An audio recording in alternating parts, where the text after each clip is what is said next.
Shalom saudara-saudariku. Sekali lagi shalom. Shalom. Haleluya. Puji nama Tuhan, sore hari ini kita mau siapkan setiap kehidupan kita. Kita mau beribadah kepada Tuhan. Kita mau menyembah Tuhan melalui satu pujian. Bapa, kami datang menyembah-Mu. Haleluya. Saya jemput Bapak Ibu untuk bangkit berdiri. Mari sama-sama naikkan pujian ini dengan kesungguhan hati kita, bahwa kita mau menyembah Tuhan. Haleluya Yesus. Ini kami Tuhan, kami bersyukur. Haleluya Yesus.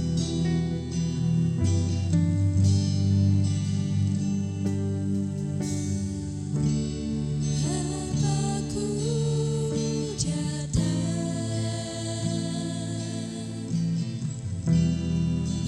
menyembah-Mu di sini.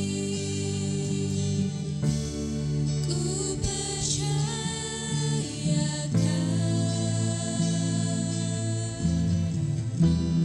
ada bagiku.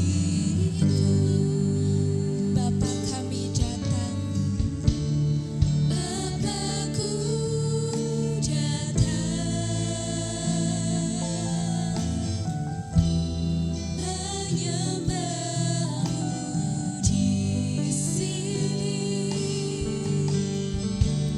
Ku percayakan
kasih-Mu, karena kebaikan-Mu ya Bapa.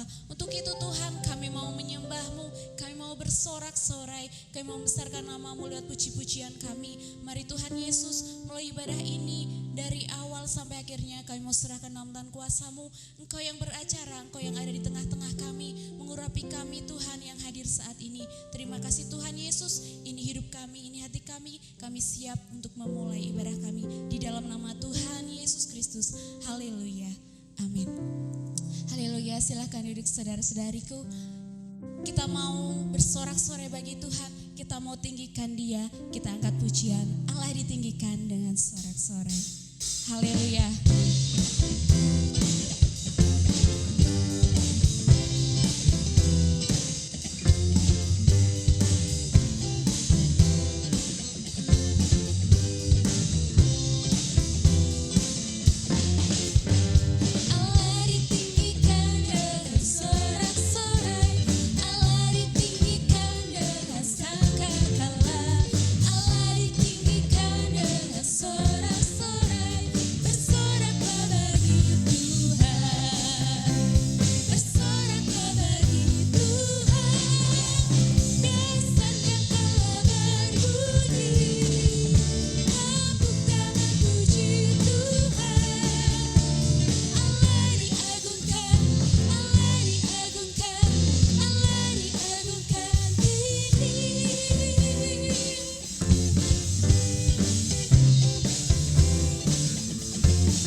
Sorak-sorai. Kita akan bangkit berdiri dan kita akan sambung dengan pujian Tuhanlah kekuatan dan mazmurku. Haleluya.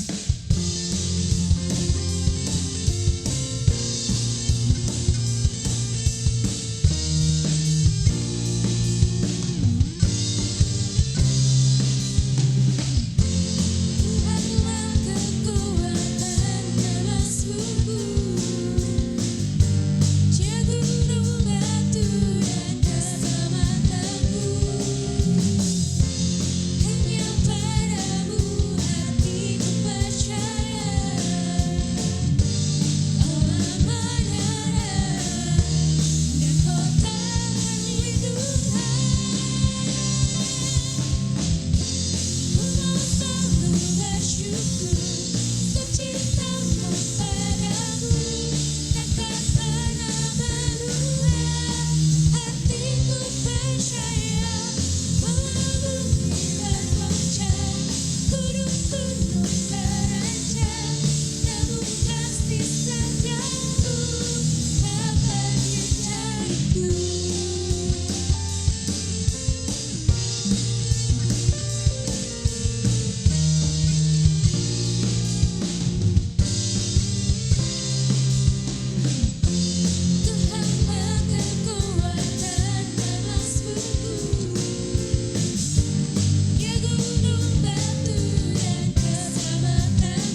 menjadi pergumulan kita, permasalahan kita saat ini.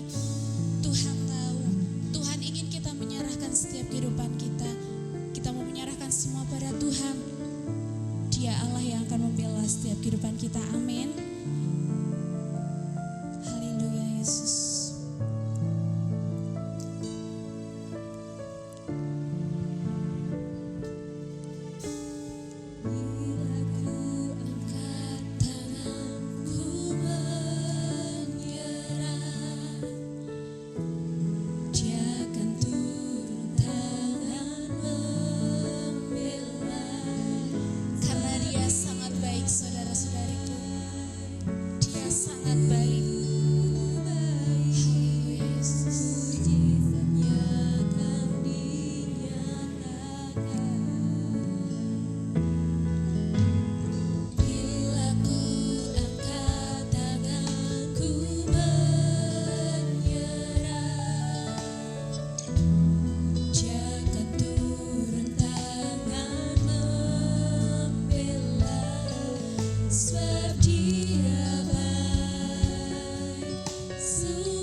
Tolong kami Bapa agar kami dapat menjadi pendengar yang baik dan dapat menjadi pelaku firman-Mu. Ini doa kami siap untuk mendengarkan firman-Mu hanya di dalam nama Tuhan kami Yesus Kristus. Haleluya, amin. Haleluya, puji Tuhan. Shalom. Selamat sore, selamat berjumpa dan salam sejahtera dalam kasih Tuhan Yesus Kristus. Bagaimana keadaan Bapak Ibu? Luar biasa, sehat semua kan? Anda sudah diberkati? Oke, terima kasih. Tuhan memberkati kita semua. Mari kita akan mempersiapkan diri untuk dibekali dengan kebenaran firman Tuhan. Sore hari ini saya akan berbicara firman Tuhan dengan topik atau judul mengikut Yesus sepanjang jalan. Apa temanya Bapak Ibu? Coba sekali lagi ngomong apa?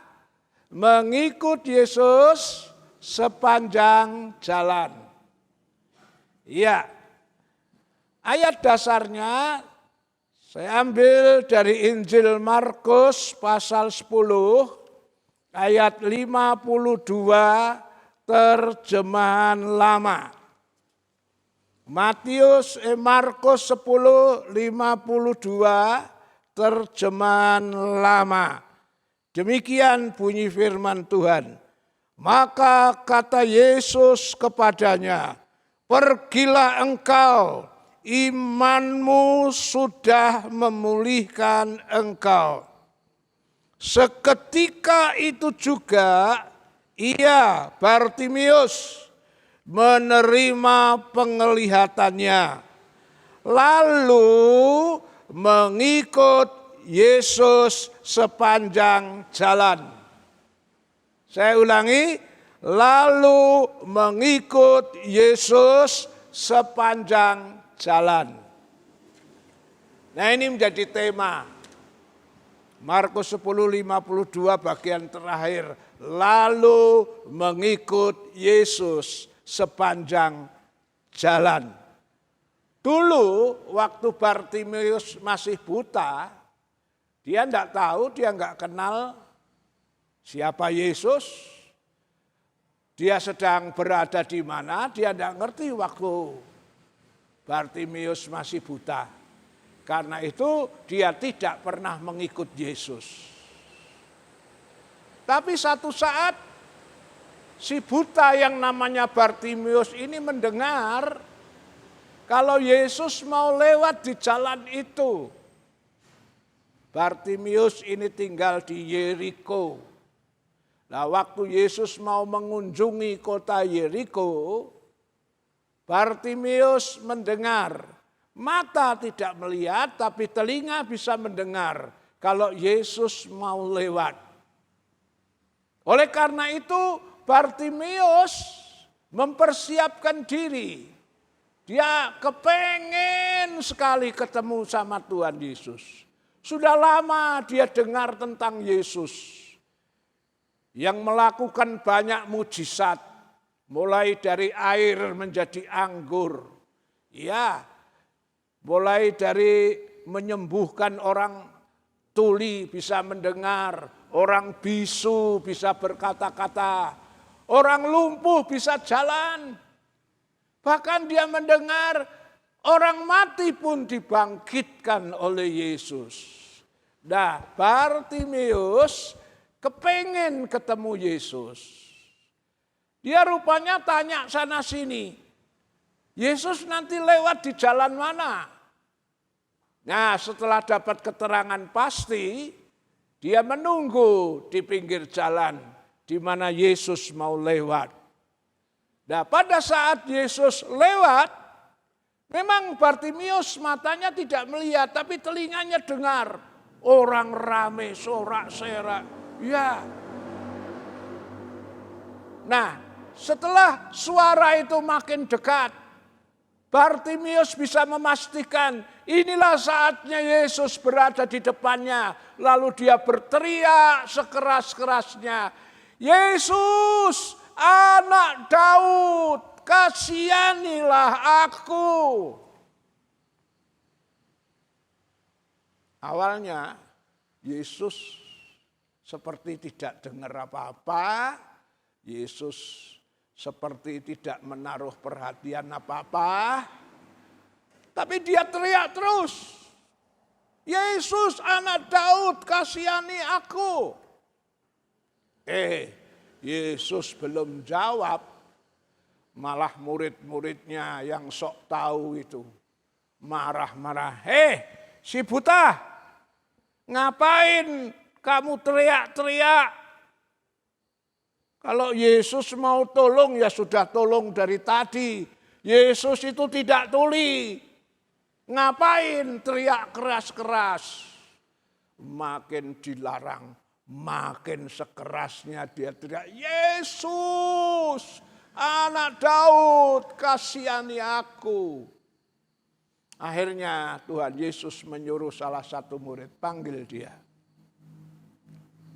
Setelah dipanggil, Tuhan tanya, apa yang engkau suka aku perbuat bagimu? Bartimius menjawab, mohon hamba dapat melihat.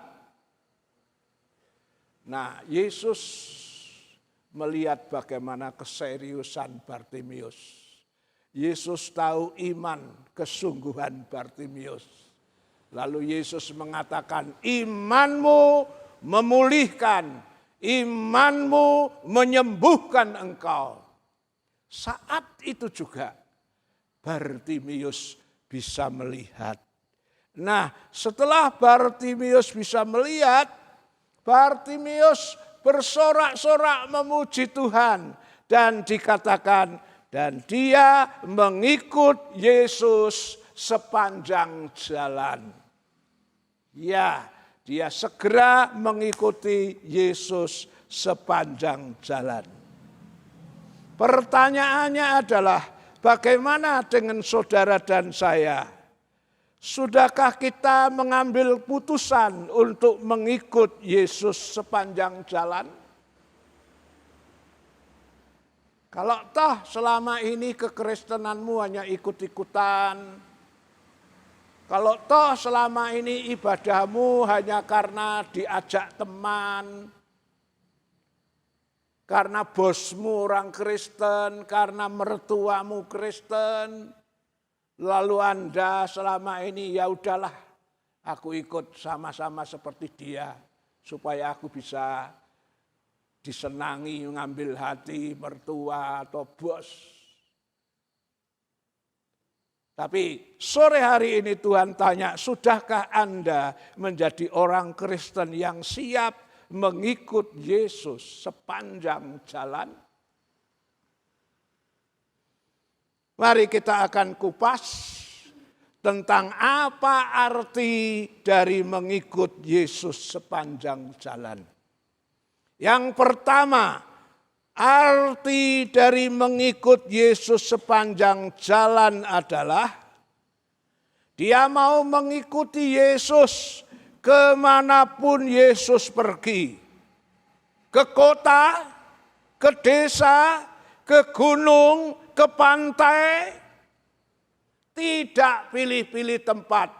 Di mana ada Yesus, Bartimius ikut serta. Ini adalah gambaran daripada orang Kristen yang tidak milih-milih. Ya, bagaimanapun keadaannya, dia akan tetap menjadi orang Kristen, pengikut Yesus. Jangan sampai kekristenan kita model seperti istri Ayub.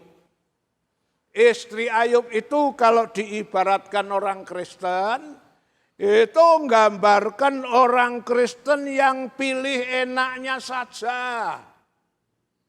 Waktu diberkati luar biasa, puji Tuhan, Allah itu baik. Tapi saat pencobaan itu datang, di mana Ayub tadinya punya kambing domba 7.000, punya sapi 500 pasang atau 1.000 ekor, punya unta keledai 3.000 ekor. Ayub memiliki anak yang gagah dan cantik 10.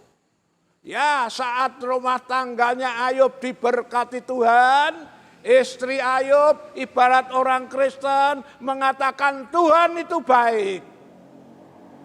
Tapi ketika pencobaan datang, Tuhan izinkan mengalami cobaan. Kambing dombanya habis, lembunya habis, keledainya habis, anaknya mati. Ayub ditimpa oleh penyakit puru gatal-gatal yang luar biasa. Istri Ayub tidak kuat rupanya. Dia meninggalkan Ayub dan dia mengajak supaya Ayub itu meninggalkan Tuhan. Kutuki saja Allah, lalu kamu mati. Ngapain jadi Kristen? Kalau toh jadi Kristen kok melarat, jadi Kristen kok kekayaannya habis, jadi Kristen kok sakit. Ngapain? Ayo, kutuki saja Allah lalu kamu mati. Ayub itu tipe Kristen yang mau pilih enaknya sendiri. Dia tidak mau mengikuti Yesus sepanjang jalan. Murid Yesus yang setia adalah mengikut Yesus sepanjang jalan. Apakah saat Yesus membagi 5 roti 2 ikan untuk 5.000 orang? Apakah saat-saat berada di Getsemane tetap jadi pengikut Yesus? Bahkan apakah saat-saat ketika Yesus di Kalvari, di Golgota, masihkah mereka menjadi pengikut Yesus? Istri Ayub bukan tipe Kristen sepanjang jalan, mengikut Yesus sepanjang jalan, tidak. Istri Ayub itu cuma mau pilih enaknya saja.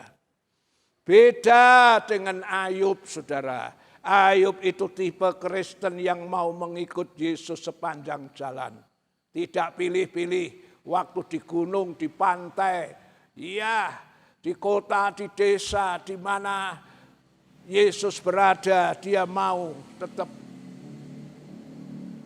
Mari kita lihat satu ayat yang memberitahu kepada kita bahwa ketika kita mau menjadi pengikut Yesus sepanjang jalan, berkat-berkat disediakan Tuhan secara luar biasa.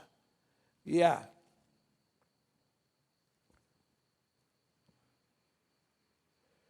Saya tiba-tiba teringat satu ayat.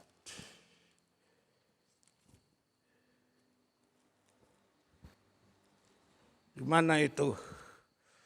Lukas, ya. Ini tidak ada dalam catatan, tapi saya tiba-tiba ingat Lukas 22 ayat 28 sampai 30. Tolong bisa dibaca. Ini gambaran mau mengikut Yesus sekalipun dalam masa sukar, sulit, cobaan, pikul salib. Coba dibaca itu. Lukas 22, 28 mulai. Lukas 22 ayat 28 sampai 30. Kamulah yang tetap tinggal bersama-sama dengan aku dalam segala pencobaan yang aku alami. Dan aku menentukan hak-hak kerajaan bagi kamu, sama seperti Bapakku menentukannya bagiku, bahwa kamu akan makan dan minum semeja dengan aku di dalam kerajaanku, dan kamu akan duduk di atas tahta untuk menghakimi ke-12 suku Israel. Ya, kamu yang tinggal tetap bersama-sama dengan aku. Ini mau mengikut Yesus sepanjang jalan. Dalam segala pencobaan yang aku alami. Pikul salib, menyangkal diri, tetap ikut Yesus. Maka Tuhan bilang, aku menentukan hak-hak kerajaan bagi kamu. Sama seperti Bapakku menentukan bagiku. Kamu akan makan dan minum semeja dengan aku. Kekristenan yang mau menjadi pengikut Yesus sepanjang jalan. Dimanapun Yesus pergi tetap ikut. Akan makan minum semeja dengan Tuhan. Dan duduk di atas 12 tahta untuk menghakimi ke-12 suku Israel. Luar biasa. Israel itu bangsa pilihan. Tapi akhirnya karena menolak Yesus, mereka tersingkir. Kita yang tadinya orang kafir, dengar berita Injil, kita terima Yesus, menjadi pengikut Yesus sepanjang jalan. Nanti kita akan menghakimi 12 suku Israel. Ini janji Tuhan, ya. Ayub adalah tipe orang Kristen yang mau mengikut Yesus sepanjang jalan. Beda dengan istrinya. Istrinya mau jadi Kristen ketika diberkati, ketika mengalami zaman keemasan, hal-hal yang menyenangkan. Tapi tidak mau menjadi pengikut Yesus ketika berada di Getsemane, ketika harus pikul salib, gak mau.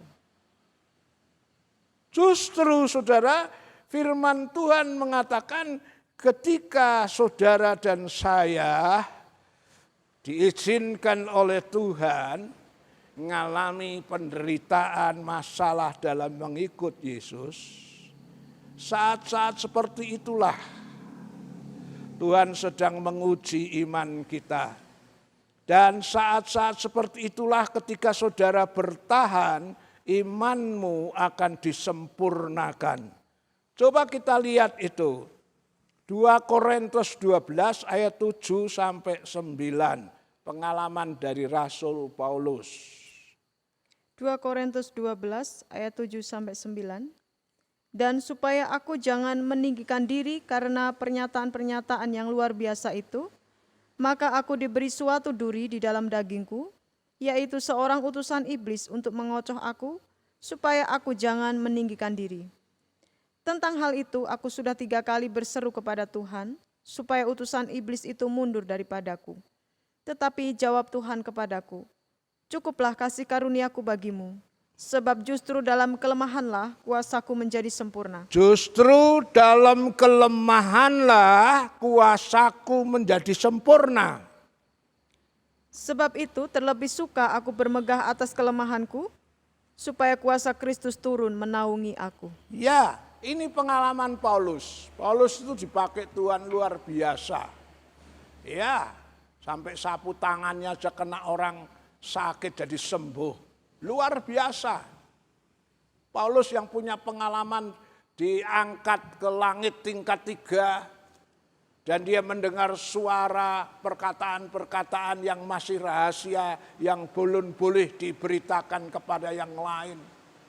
Paulus inilah yang menulis perjanjian baru lebih dari separuh. Pengalamannya luar biasa. Nah, menilik pengalamannya dengan Tuhan yang luar biasa untuk ngimbangi sebagai balance supaya Paulus tidak menjadi sombong. Tuhan izinkan di dalam dirinya, dalam perutnya itu ada semacam duri yang menggocok. Pas kumat, amit-amit, sakitnya luar biasa. Sudah 3 kali Paulus berdoa, Tuhan tolong lepaskan, cabut ini duri-duri ini. Jawabnya Tuhan bilang apa? Tuhan bilang, ya cukuplah kasih karuniaku bagimu. Sebab justru dalam kelemahan kuasaku menjadi sempurna. Seandainya Paulus tidak diizinkan ada duri yang menggocok. Seandainya Paulus itu sehat sempurna, kemungkinan membuat dia gampang jatuh. Kenapa sih? Kalau dia doakan orang sakit, sapu tangannya aja bikin orang sembuh. Dia tumpang tangan, orang pasti sembuh. Kemungkinan besar dia bisa jadi sombong. Wah, hebat ya, aku luar biasa, tanganku menyentuh orang, bajuku kena orang sembuh, hebat, aku luar biasa. Tapi kalau dia diizinkan mengalami sakit yang sedemikian rupa, dia sendiri berdoa untuk sembuh, tidak bisa sembuh. Nah ini balance yang Tuhan kasih supaya dia tidak sombong. Oh kalau gitu, kalau saya doakan orang sakit sembuh itu bukan karena kuasaku. Buktinya aku sendiri sakit gak sembuh-sembuh. Jadi terkadang-kadang Tuhan izinkan penderitaan yang terjadi dalam mengiring Tuhan itu menjadi penyeimbang. Itu yang bisa membawa menyempurnakan imannya. Seperti pengalaman Ayub. Ayub pada waktu jayanya, waktu diberkati luar biasa, tidak ada masalah. Dia belum punya pengalaman apa-apa. Kapan Ayub memiliki pengalaman pribadi yang luar biasa dengan Tuhan? Saat dia setelah mengalami berbagai macam masalah. Ayub 42 ayat 5, tolong dibaca. Ayub 42 ayat yang kelima. Hanya dari kata orang saja aku mendengar tentang engkau, tetapi sekarang mataku sendiri memandang engkau. Ya, hanya dari kata orang saja aku mendengar tentang engkau. Sebelum Ayub punya pengalaman dengan Tuhan dalam penderitaan, Ayub itu mengenal Tuhan hanya dari kata orang saja. Termasuk Kristen jarene. Jarene si A, jarene si B, katanya si A, katanya si B. Yesus hebat, Yesus luar biasa, dia penyembuh, dia luar biasa. Tapi dia enggak pernah ngalami apa-apa. Orang yang bisa bilang Yesus penyembuh, orang yang pernah ngalami sakit dan disembuhkan. Orang yang bisa mengatakan Yehova, Jireh, Allah yang mengadakan, itu orang yang pernah mengalami kekurangan dan akhirnya dijawab oleh Tuhan. Ini pengalaman-pengalaman ini membawa rohani ini menjadi lebih sempurna. Ayub bilang, dulu hanya dengar katanya orang, Kristen teori, Kristen jarene. Tapi sekarang dia bilang, aku sendiri punya pengalaman dengan Tuhan. Kita masuk kepada pengertian lain tentang mengikut Yesus sepanjang jalan. Ya, poin kedua, mengikut Yesus sepanjang jalan punya pengertian. Artinya, sepanjang jalan dalam hidup kita. Ya, kalau pengertian pertama sepanjang jalan di mana Yesus pergi kita ngikuti terus. Di kota, di desa, di pantai, di mana tidak pilih tempat. Sekarang pengertian sepanjang jalan yang kedua, pengertiannya adalah sepanjang jalan hidup kita. Artinya sanggup menjadi orang Kristen yang setia sampai akhir hidup kita. Seperti apa yang dikatakan Rasul Paulus dalam 2 Timotius 4 ayat 6 sampai 8. 2 Timotius 4 ayat 6 sampai 8. Mengenai diriku, darahku sudah mulai dicurahkan sebagai persembahan dan saat kematianku sudah dekat. Aku telah mengakhiri pertandingan yang baik, aku telah mencapai garis akhir dan aku telah memelihara iman. Sekarang telah tersedia bagiku mahkota kebenaran yang akan dikaruniakan kepadaku oleh Tuhan, Hakim yang adil pada harinya, tetapi bukan hanya kepadaku, melainkan juga kepada semua orang yang merindukan kedatangannya. Ya, inilah pengertian jadi mengikut Yesus sepanjang jalan. Sepanjang jalan hidup kita. Sampai akhir hayat kita. Menjadi orang Kristen yang setia. Seperti halnya pengalaman Paulus. Dia mengatakan mengenai diriku, darahku sudah mulai dicurahkan sebagai persembahan saat kematianku sudah dekat. Ya, aku telah mengakhiri pertandingan yang baik. Aku telah mencapai garis akhir. dan aku telah memelihara iman. Ini gambaran orang Kristen yang mengikut Yesus sepanjang jalan hidupnya sampai akhir hidupnya. Terus Paulus bilang, akibatnya sekarang telah tersedia bagiku mahkota kebenaran yang dikaruniakan kepada Tuhan. Kalau saudara mau menjadi orang Kristen yang setia sampai akhir, ada mahkota yang Tuhan sediakan buat saudara dan saya. Haleluya. Ya, jadi melalui firman Tuhan, Tuhan mengajar kita, jadilah pengikut Yesus sepanjang jalan, dalam pengertian kedua, setia sampai akhir. Kenapa kita harus setia sampai akhir? Hanya orang yang setia sampai akhir itu saja yang boleh diselamatkan.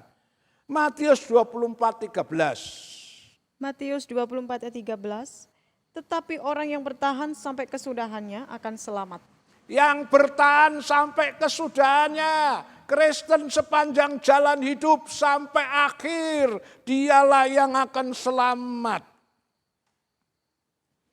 Ya, berikutnya lagi, orang yang setia sampai akhir bukan hanya menerima keselamatan, tapi juga akan menerima upah dan pahala dari segala jerih lelah yang mereka sudah kerjakan masa-masa lalu.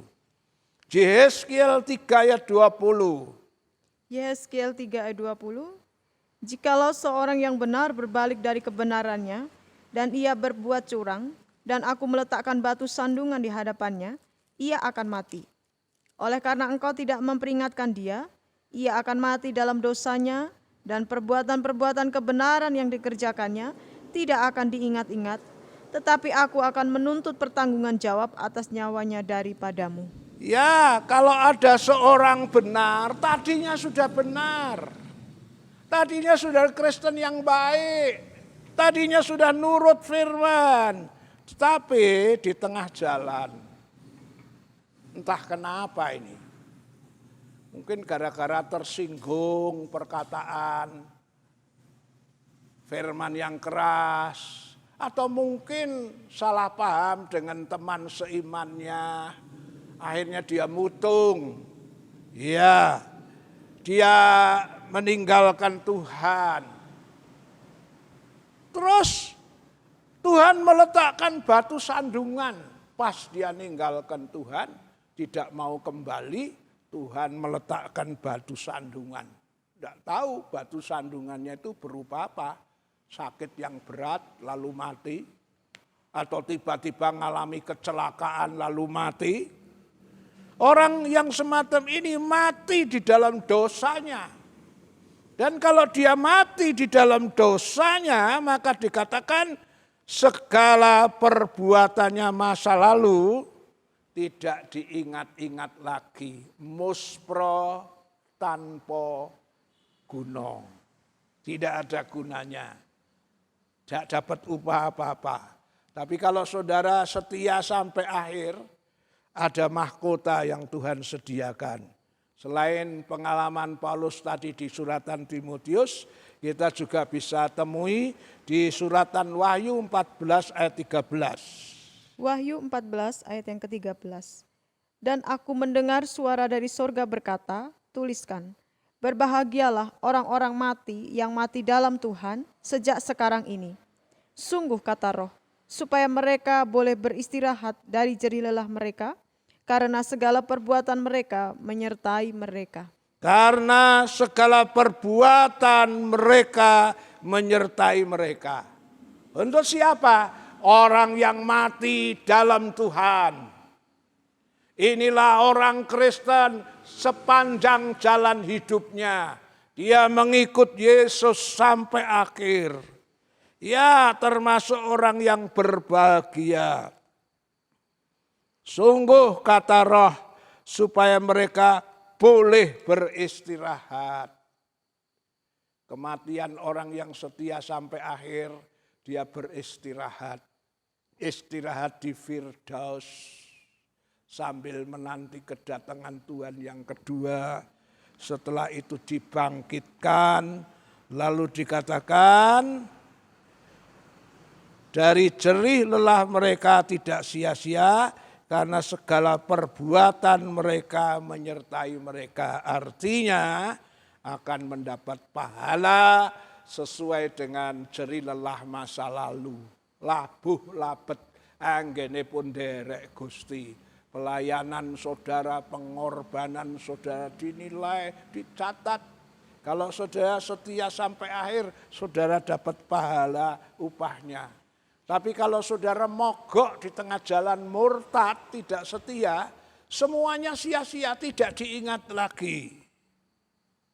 Ya, saya teringat ilustrasi atau contoh dari Perjanjian Lama. Seorang yang setia sampai akhir. Apa akibatnya? Apa upahnya?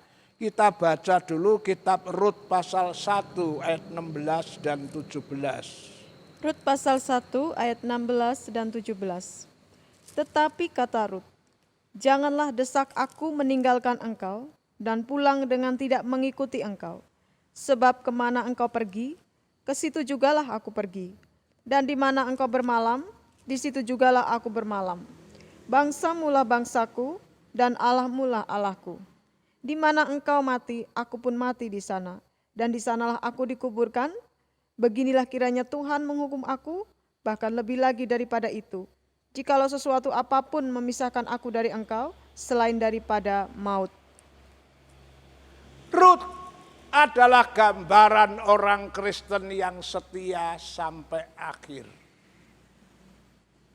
Ketika suami Rut itu mati, semestinya Rut berhak meninggalkan Naomi mertuanya.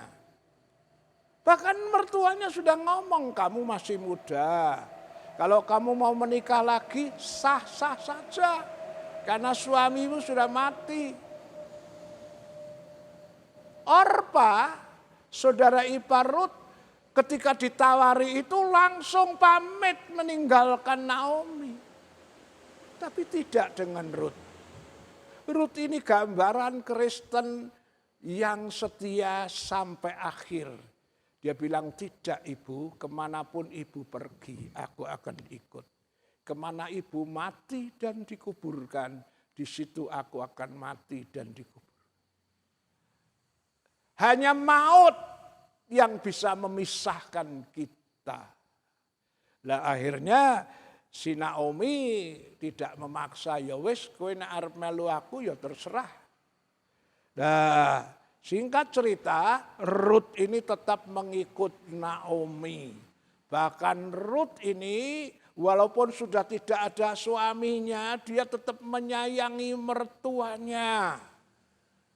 Dia mengatakan, ibu tidak usah kerja, ibu sudah tua, aku yang harus kerja. Rut dari pagi sampai petang, sampai sore memungut jelai yang jatuh. Dan dia kumpulkan di ladang seorang yang kaya. Ya, tidak secara kebetulan, dan ini saya percaya hal-hal ini bukan kebetulan. Itu di bawah rencana Allah. Karena kesetiaan Rut, Boas pemilik ladang itu ketika melihat ladang, dia lihat seorang wanita yang mengambil barang yang kececeran itu. Boas tanya sama pegawainya, siapa orang itu? Oh, wanita itu Rut, janda muda dari Moab, termasuk keluarga Elimelech yang mengikuti mertuanya. Dari situ Boas mulai tertarik, saudara. Rut diberikan fasilitas. Boas mengatakan, kalau kau butuh makan, datanglah ke tempat peristirahat gubuk, bisa makan, bisa minum. Boas ngomong sama pegawai-pegawainya, jangan ganggu Rut. Kalau dia ngambil yang kececer jangan diusik. Bahkan kalau perlu kau tinggalkan ceceran-ceceran supaya bisa diambil oleh Rut. Tidak hanya itu. Akhirnya singkat cerita, Boas itu meminang Rut menjadi istrinya. Coba itu kitab Rut 4, 8 sampai 11. Rut pasal 4 ayat 8 sampai 11. Lalu penebus itu berkata kepada Boas, engkau saja yang membelinya. Dan ditanggalkannya lah kasutnya.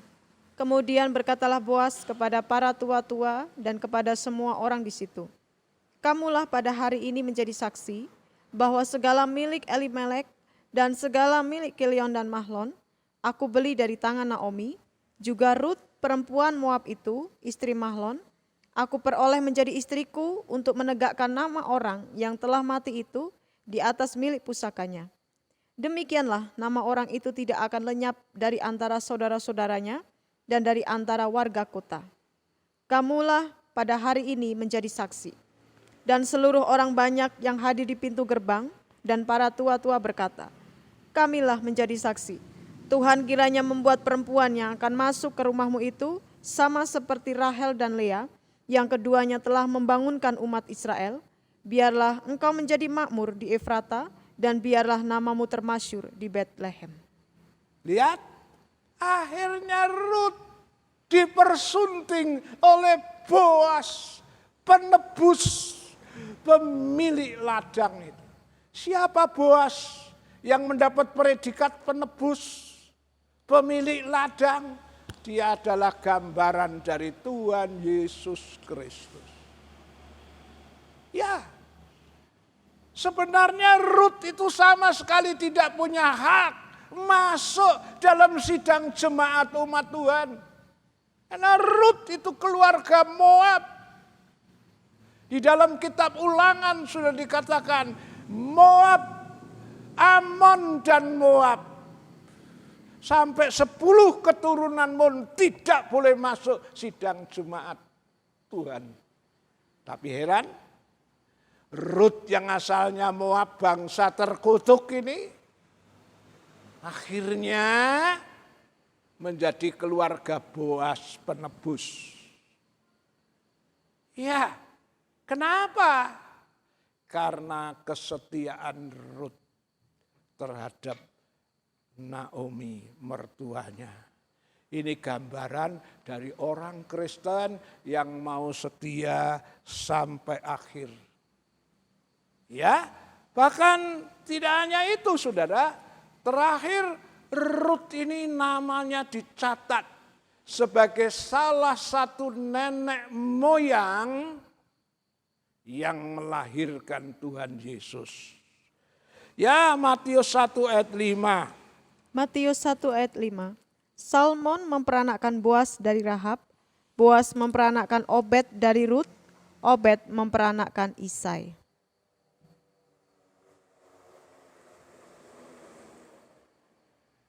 Ya, Salmon memperanakkan Boas ya. Kalau dari ayat pertama dikatakan inilah silsilah Yesus Kristus, anak Daud, anak Abraham.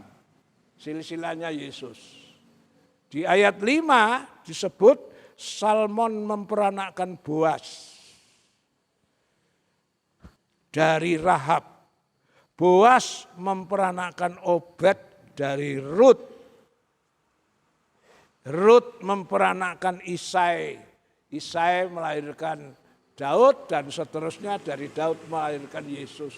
Jadi yang namanya Rut asalnya Moab, bangsa kafir, bisa terhisap masuk dalam keturunan sidang jemaat umat Tuhan. Bahkan bukan hanya masuk sidang jemaat Tuhan, tetapi dipilih untuk menjadi salah satu nenek moyang yang melahirkan Yesus. Oh, luar biasa bukan? Ini berkat kesetiaan Rut. Setia, Rut ini menggambarkan orang Kristen yang setia sampai akhir. Upah pahalanya sangat luar biasa. Itulah sebabnya pesan firman Tuhan, apapun terjadi, mari kita minta kekuatan dari Tuhan Roh Kudus, supaya saudara bisa tetap setia mengiring Tuhan. Apapun terjadi, setia sampai akhir. Mahkota menanti saudara dan saya. Saya mau iring Yesus. Saya mau iring Yesus. Sampai selama-lamanya. Meskipun saya susah karena dunia ini, saya mau iring Yesus sampai selama-lamanya. Terima kasih Tuhan untuk kebenaran firman-Mu yang sudah disampaikan dengan judul tema mengikut Yesus sepanjang jalan. Kami sudah mendengar uraiannya, mengikut Yesus sepanjang jalan artinya menjadi orang Kristen yang mengikuti di mana Yesus berada, di kota, di desa, di pantai, dimanapun. Di tempat yang menyenangkan atau tempat yang menyusahkan, tidak pilih tempat. Menjadi Kristen, ya bukan hanya waktu senang, tapi waktu susah penderitaan pun tetap setia. Seperti halnya Rasul Paulus. Ya, akhirnya mendapat mahkota yang disediakan. Mengikut Yesus sepanjang jalan hidup sampai langkah terakhir. Biarlah Roh Kudus tolong kami, apapun yang terjadi, mampukan dan kuatkan kami tetap setia sampai langkah yang terakhir. Maka Engkau berjanji, Tuhan, mahkota kebenaran, mahkota kehidupan, Tuhan janjikan untuk orang Kristen yang setia sampai langkah terakhir. Tolong kami Tuhan, karena bukan langkah pertama yang penting, tapi langkah yang terakhir. Kami sudah dengar berita tentang Rut, itu salah satu contoh yang menggambarkan kekristenan yang setia sampai akhir. Akhirnya si Rut ini bisa dipersunting oleh Boas pemilik ladang. Kami tahu orang Kristen yang taat sama firman, susah dan senang. Tetap menjadi orang Kristen sampai langkah terakhir. Tuhan janji kami akan menjadi Kristen yang termasuk mempelai perempuannya Tuhan, yang akan dipersunting oleh Boas penebus, pemilik ladang, yaitu Tuhan Yesus Kristus. Kuatkan kami untuk tinggal setia sampai langkah terakhir. Dalam nama Tuhan Yesus Kristus. Amin.